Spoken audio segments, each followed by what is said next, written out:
ሰላም ጤና ይስጥልን ውድ በሀገር ውስጥና በውጭ የምትገኙ ቤተሰቦቻችን ከገበታ ሚዲያ የዕለቱን አበይት ዜናዎችንና ትኩስ መረጃዎችን ይዘንላችሁ ቀርበናል። አብራችሁን ቆዩ። በቅድሚያም ዋና ዋናዎቹን የመጨረሻው ፊሽካ ሊነፋ ከጫፍ ደርሷል። የፋኖ ኃይል አዲስ አበባ ጫፍ ነው የሚገኘው ሲሉ ከሰሞኑ በይፋ የተደመጡት ፈትለወርቅ ገብረ እግዚአብሔር ሞንጀኒሮ በብልጽግና መቃብር ላይ ህልውናችንን እናውጃለን የሚል ፉከራ እያሰሙ ነው። ፋኖ አዲስ አበባ ጫፍ ይገኛል፣ ለዛ ይጠብቁናል፣ 4 ኪሎ እንቆጣጠራለን የሚል ፉከራ ከሰሞኑ ከወደ መቀለ በኩል እየተሰማ ነው።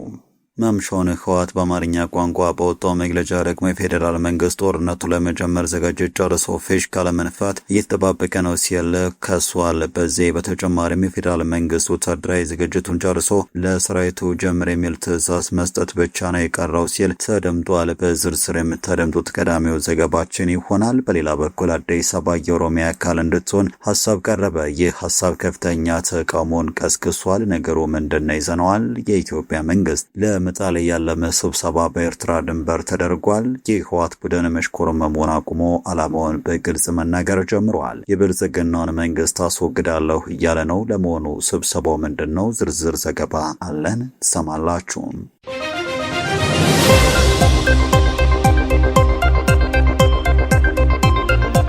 ቻናሉን ሰብስክራይብ፣ ቪዲዮን ላይክ በማድረግ እስከ ፍጻሜ አብራችሁን ልትቆዩን በአክብሮት እንጠይቃለን። ወደ ቀዳሚ ጉዳያችን እናመራለን። የህወሓት ኃይል ዙሩን እያከረረው የጦርነቱን ፊሽካ ሊነፋም ከጫፍ የደረሰ መስሏል። በተለይም ካለፈው እሁድ አንስቶ የቡድን ከፍተኛ አመራሮች በህዝባዊ መድረኮች ላይ እየሰጧቸው ያሉ አስተያየቶች እጅግ ጠነከሩና የብልጽግናውን መንግስት ለመጣልና ለመገርሰስ ያነጣጠሩም ሆነዋል። በትናንትናው ዕለት ንግግር ያደረጉት የህወሓት ጽሕፈት ቤት ኃላፊ ወይዘሮ ፈትለወርቅ ገብረ እግዚአብሔር ሞንጀሪኖ የፋኖ ኃይልና የኦሮሞ ነጻነት ሰራዊት አዲስ አበባ ዙሪያ ያሉ እነርሱ ይጠብቁናል ማለታቸው መነጋገሪያ ሆኗል። ድንጋጤንም ፈጥሯል። አቶ አማኑኤል አሰፋው በበኩላቸው የለውና አደጋ ካንዣበበበት የአማራ ህዝብ ጎን በመሆን ይህንን መንግስት እንጥላለን በማለትም ተናግረዋል። ህልውናዬን በብልጽግና መቃብር ላይ ያረጋግጣለሁ የሚለው ይህ ቡድን የፌዴራል መንግስት ጦርነቱ ለመጀመር ዝግጅት ጨርሶ ፊሽካ ለመንፋት እየተጠባበቀ ነው ሲል ደግሞ በዛሬው ዕለት ከሷል።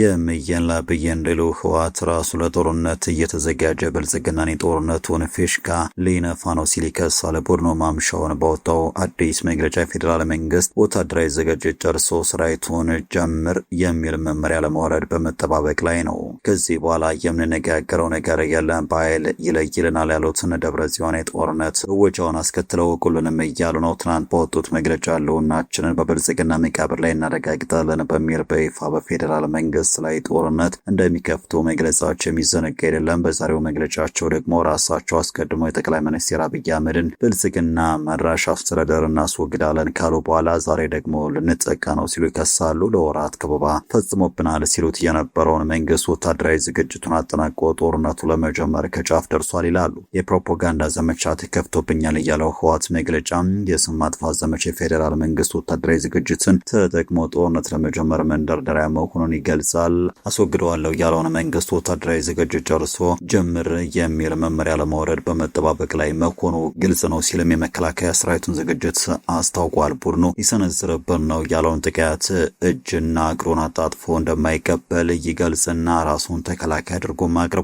ለዚህም በሁሉም ዞኖች፣ ወረዳዎችና በየከተማ አስተዳደሮችም ዘንድ እንደ ህዝብ ፍጹም አንጠፋም በሚል ህዝቡ ራሱ ለመከላከል እንዳይዘጋጅ እያደረግኩ ነው ብሏል። በዛሬው መግለጫ እንደ ትናንት ሁሉ ያለው ብቸኛ አማራጭ ራሱን በማጠናከር የአብይ አህመድ አገዛዝን መመንገል ብቻ በማለት ጦርነቱን አውጆታል። ቡድኑ ያወጀውን ጦርነት ህዝባዊ መሰረት ያለው ለማስመሰል የትግራይ ህዝብ የትግሉ ባለቤት በመሆን በየመድረኩ በሚደረጉ ድጋፉን እየሰጠኝ ነው ሲልም ይቀጥላል። እንደ ትግራይ ህዝብና መንግስት እንደ ህዝብ ፍጹም አንጠፋም በማለትም ህልውናቸው ለማረጋገጥ ተዘጋጅተናል ሲሉም ያክላሉ። እነ ደብረጽዮን ለመተንኮስ የተዘጋጁትን ጦርነት በድል ለማጠናቀቅ ህዝቡ እንዲደግፋቸውም እየተማጸኑ ይገኛሉ። እንዲሁም ሌሎች የመንግስት ተቀናቃኞች በጠቅላይ ሚኒስትር አብይ አህመድ አስተዳደር ላይ ያወጀውን ጦርነት እንዲቀላቀሉም ጥሪ አቅርበዋል። ቡድኑ በመግለጫው ብሔራዊ የህልውና አደጋ ገጥሟቸው በከባድ ስቃይና መከራ ላይ የምትኖሩ ህዝቦችና የተደራጀ ትግል የምታደርገው ኢትዮጵያን ኃይሎች ከትግራይ ህዝብና መንግስት ጋር ያላቸውን ጥምረት አንድነት እንድታጠና እንዲሁም ጸረ የአብይ አህመድ አገዛዝ የምታደርጉት ትግል እንድታጠናክሩ ሲል ነው በይፋ የጽምዶና የቅንጅት ጥሪውን ያቀረበው። በቀጣይ መረጃችን አዲስ አበባ የኦሮሚያ አካል እንድትሆን ሀሳብ ቀረበ። ይህ ሀሳብ ከፍተኛ ተቃውሞን ቀስቅሷል። በሀገራዊ ምክክር ጉባኤ ተመካካሪዎች በተመደቡበት አጀንዳ ዙሪያ 10 ተመካካሪዎችን በሚይዘው ጥቃቅን ቡድን ደረጃ የሁለተኛ ቀን ምክክራቸውን አከናውነዋል። የምክክር ሂደት ለ3 ቀናት ያህል እንደሚቆይ የሀገራዊ ምክክር ኮሚሽን ተመካካሪዎች ባቀረበው የስራ ቡድን የምክክር ስልት ሰነድ ላይ የተመለከተ ቢሆንም ከ6 በላይ ንዑስ አጀንዳዎች ያሏቸው አጀንዳዎች ላይ የተመካከሩ የሚገኙ ቡድኖች በተቀመጠው ጊዜ ሂደቱን ላያጠናቀቁ እንደሚችሉ ዋዜማ ሬዲዮ ዘግቧል። ኮሚሽኑ ለተመካካሪዎች ባቀረበው የሀገራዊ ምክክር አጀንዳዎች የውይይት መሪ ጥያቄዎች ሰነድ መሰረት የአዲስ አበባ ሕጋዊ አቋም 4 አማራጮች ቀርበውለታል።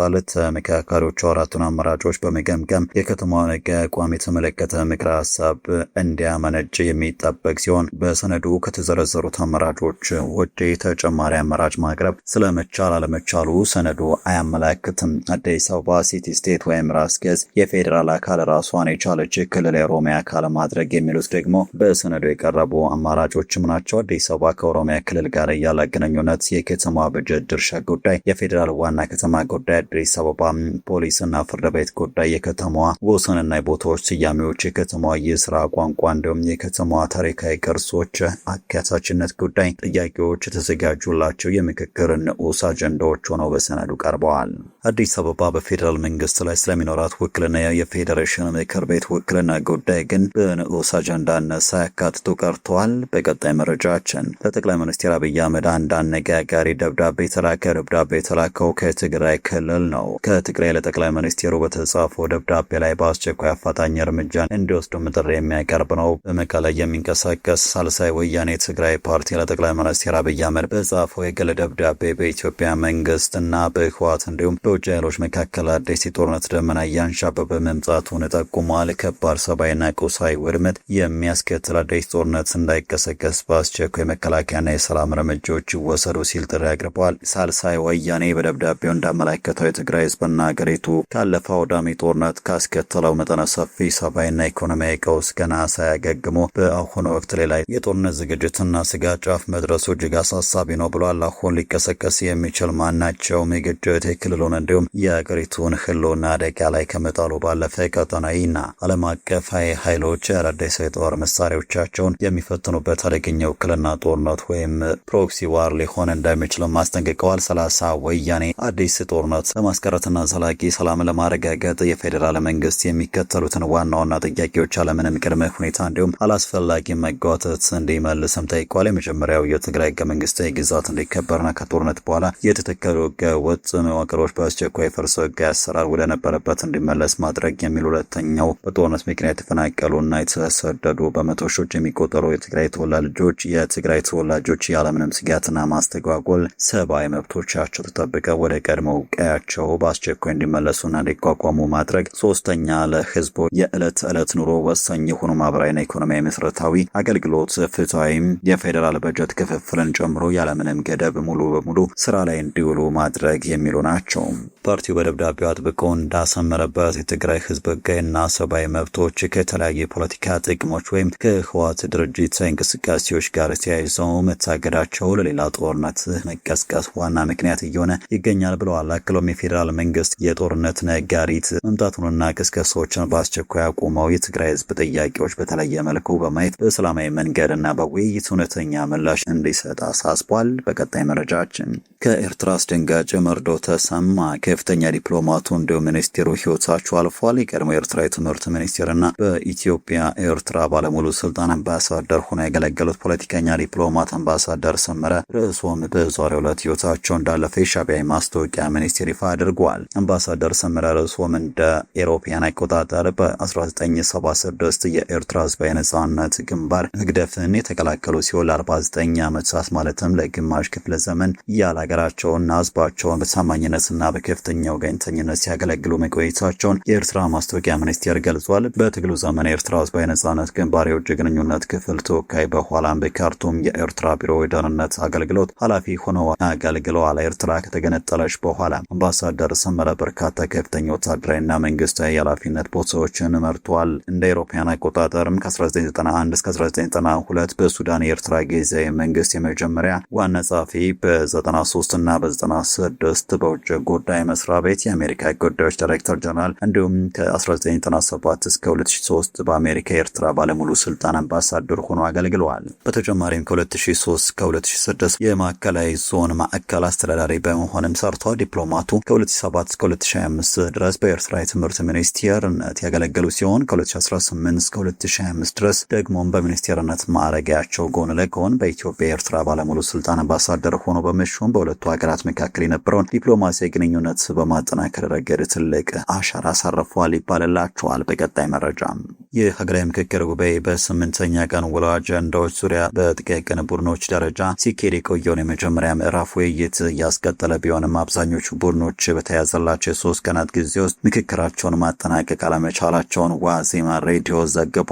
ይህንን ተከትሎም የሀገራዊ ምክክር ኮሚሽኑ ውይይት ለአንድ ቀን ባለበት እንዲቆይና ለተመካካሪዎች በማዕከል በተደራጁ ምሁራን አማካኝነት መገናኛ ብዙሃን በሌሉበት ዝግ አዳራሾች ውስጥ የአንድ ቀን ገለጻ እንዲሰጣቸው መወሰኑን ዋዜማ ሬዲዮ ምንጮች ጠቅሶ ዘግቧል። ለይፋ የምክክር የቀረቡት መሪ አጀንዳዎች የሀገሪቱን ቀጣይ ፖለቲካና የመንግስት አጀንዳነት የሚወስኑ ዋና ዋና አማራጮችን ያካተቱ ናቸው። በሰነዱ ላይ የቀረቡት አማራጮች አዳይ ፌዴራላዊና ኮንፌዴራላዊ የስርዓተ መንግስት ቅርጾችን የሚያካትቱ ሲሆን ፌዴራሊዝም ከተመረጠም አሁን ያለው ስርዓት እንዳለ እንዲቀጥል ማሻሻያ እንዲደረግበት ወይም ከብሔር ፌዴራሊዝም ወጥቶ ወደ ጂኦግራፊያዊ ፌዴራሊዝም እንዲሸጋገር የሚሉ አማራጮችም ተቀምጠዋል። በተጨማሪም ፓርላሜንታዊ ፕሬዝደንታዊና ቅይጥ የአስተዳደር ስርዓቶች፣ የምርጫ ስነ ስርዓት አማራጮች እንዲሁም በብሔርና በዜጋ ተኮር የፖለቲካ አደረጃጀቶች መካከል ያሉ ልዩነቶችን በውይይት የመፍታት አጀንዳዎችም ተካተዋል። በሌላ በኩል የጉባኤውን ሂደት በቃለ ጉባኤ ለማስፈር ከተለያዩ ተቋማት የተውጣጡ የቃለ ጉባኤ ያዦች ከተመደቡበት መደበኛ መስሪያ ቤታቸው ወደ ስራ እንዲመለሱ ጥሪ እየቀረበላቸው በመሆኑ የስራ ዋስትና ስጋት እንደተደቀነባቸው ዋዜማ ከምንጮቿ ተረድታለች። ኮሚሽኑ ይህንን ችግር ለመፍታት ተቋማቱን ለማነጋገር ቃል ቢገባም የቃለ ጉባኤ ያዦች ስጋት ሳልተቀረፈም የጉባኤውን አካሄድና የበጀት አጠቃቀም ጥያቄ ውስጥ የሚጥሉ አወዛጋቢ የፋይናንስ እንቅስቃሴዎች መከሰታቸውን የዋዜማ ዘገባ ያመላክታል። ኮሚሽኑ የተሳታፊዎችን ወጪ ሙሉ በሙሉ እንደሚሸፍን ባስታወቀበት ሁኔታ እንደ ሶማሌ፣ ኦሮሚያ፣ ሲዳማ እና አፋር ያሉ ክልሎች ለተመካካሪዎቻቸው ከፍተኛ በል መክፈላቸው ታውቋል። በተለይም የሶማሌ ክልል አብዛኞቹ ተሳታፊዎቹ እስከ 80 ሺህ ብር የሚደርስ የትራንስፖርት አበል የከፈለ ሲሆን ኦሮሚያ፣ አፋርና ሲዳማም በተመሳሳይ ከ5,000 እስከ 10,000 ብር የሚደርስ ክፍያ ፈጽሟል። በተጨማሪም ለተመካካሪዎች ማረፊያ ለሆኑ ዩኒቨርሲቲዎችና ሆቴሎች ከፍተኛ መጠን ያለው ሀገራዊ በጀት እየወጣ መሆኑን በዘገባው ተመላክቷል። ውድ ተመልካቾቻችን ለዛሬ ያዘጋጀላቸው አበይት ዜናዎች እነዚህ ነበሩ። ገበታ ሚዲያን ሰብስክራይብ በማድረግ ቤተሰብ ይሁኑ። ጤና ይስጥልን።